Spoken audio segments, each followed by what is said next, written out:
Compound effect क्या होता है? कंपाउंड इफेक्ट, कंपाउंड इफेक्ट होता है जब कोई चीज अपने आप को अपने आप ही बढ़ाना शुरू कर दे, तो उसे कंपाउंड इफेक्ट बोलते हैं। जैसे कोरोना वायरस था, तो क्या हुआ? वो कंपाउंड ही तो हुआ। जब आया और किसी की बॉडी में लगा, उससे उसको लग गया, उसके उसको लग गया, तो कंपाउंड होना शुरू हो गया। जीव हमारी लाइफ में ऐसी कोई फील्ड, ऐसा कोई एरिया, ऐसी कोई जगह नहीं है जहां कंपाउंडिंग ना होती हो। कंपाउंडिंग हमारे हर क्षेत्र में, हर फील्ड में होती है। लेकिन क्या होता है, हमें पता ही नहीं होता कि कंपाउंडिंग हम कब, हमने ऐसी कौन सी आदत, ऐसी कौन सी एक्टिविटी, ऐसी क्या काम कर रहे हैं हम जो हमारे कंपाउंड होना शुरू हो गई है।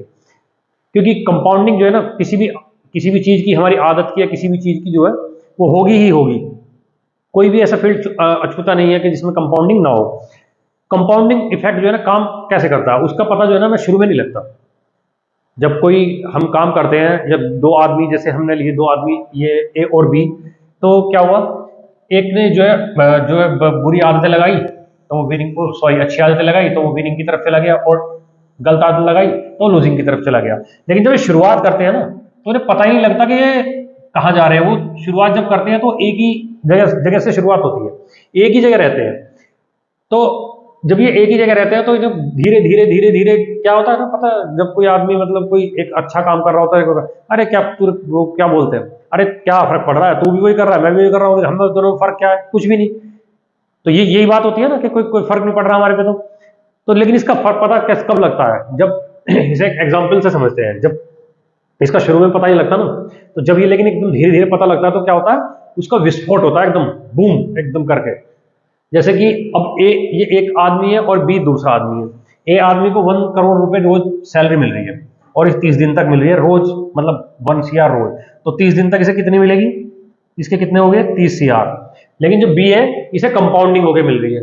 यानी कि इसे पहले दिन जो है 1 रुपये मिला, दूसरे दिन 2 मिले, तीसरे दिन 4 मिले, फिर 8 मिले, और 20वें दिन तक आते आते इसका जो 5,24,288 हो गया। क्या हुआ? और फिर 24वें दिन तक आते आते कितना हो गया? 83 तक आते आते इसका कितना हो गया? 83,88,608 रुपए। यहां तक भी इतना ज्यादा पता नहीं लगा। 26वें तक भी इतना नहीं पता लगा। 27वें पे कितना हो गया? 6,71,71,08,864। उसके बाद में कितना हो गया? 13 करोड़। उसके बाद में कितना हो गया? 26 करोड़। और 30वें दिन पे जब विस्फोट हुआ तो कितना हो गया? 53 करोड़। तो कंपाउंडिंग जो है इसी तरह से काम करती है। तो लेकिन एक इस दुनिया का जो है ना 8वां अजूबा है कंपाउंडिंग। दुनिया में 7 अजूबे बताए गए हैं, लेकिन आइंस्टाइन ने बताया था कि जो कंपाउंड है ना, वो हमारा हमारा जो है 8वां अजूबा है। अच्छा, जिसको कंपाउंड का पता लग गया, जिसको कंपाउंडिंग इफेक्ट का पता लग गया, वो ग्रो कर गया, और जिसको नहीं पता लगा वो ग्रो नहीं करेगा। जिसको पता लगेगा वो तो ग्रो करता ही रहेगा। अब जो हमारी आदतें होती हैं वो इस तरह से हो जाती हैं कि अब किसी एक जो अच्छे से टीचर थे, या अच्छे टीचर, पहले एक एग्जाम्पल लेते हैं। जैसे जो आदमी सिगरेट पीता है, वो शुरुआत कहाँ से करता है? एक सुट्टा मारेगा। कोई उसका यार दोस्त जो से पिलाएगा, तो कहेगा अरे एक सुट्टा मार ले, बस कोई कुछ नहीं हो रहा एक सुट्टा मारने में। उसकी शुरुआत एक सुट्टे से होगी, और पता नहीं कब वो एक डिब्बी तक पहुंच जाएगा, उसका पता ही नहीं लगेगा उसे कभी। उसके बाद में क्या होगा? ऐसी शराब पीने वाले का क्या होगा? एक सिप में, क्या रहा, एक सिप तो ले ले, एक ही सिप तो लेनी है बस। उसके बाद में क्या होगा? वो कब एक सिप, उसकी एक बोतल, 2 बोतल तक पहुंच गई, उसे पता नहीं लगेगा। एक बहुत अच्छा टीचर था जिन्होंने अपने एक शिष्य को जो है पावर ऑफ कंपाउंडिंग हैबिट का बताना शुरू करा। तो उन्होंने क्या किया कि उसको एक बगीचे में लेके गए। उन्होंने कहा बेटा ये जो है पौधा है, इसे तू उखाड़ दे।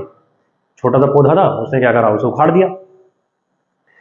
तो छोटे से पौधे को जब उखाड़ दिया, उसने थोड़े दूर हो गए, वो थोड़ा वो बड़ा पौधा मिला उन्हें। उन्होंने क्या किया? दूसरे पौधे को कहा कि भाई इसे उखाड़ दे। उसने दूसरा पौधा भी उखाड़ दिया।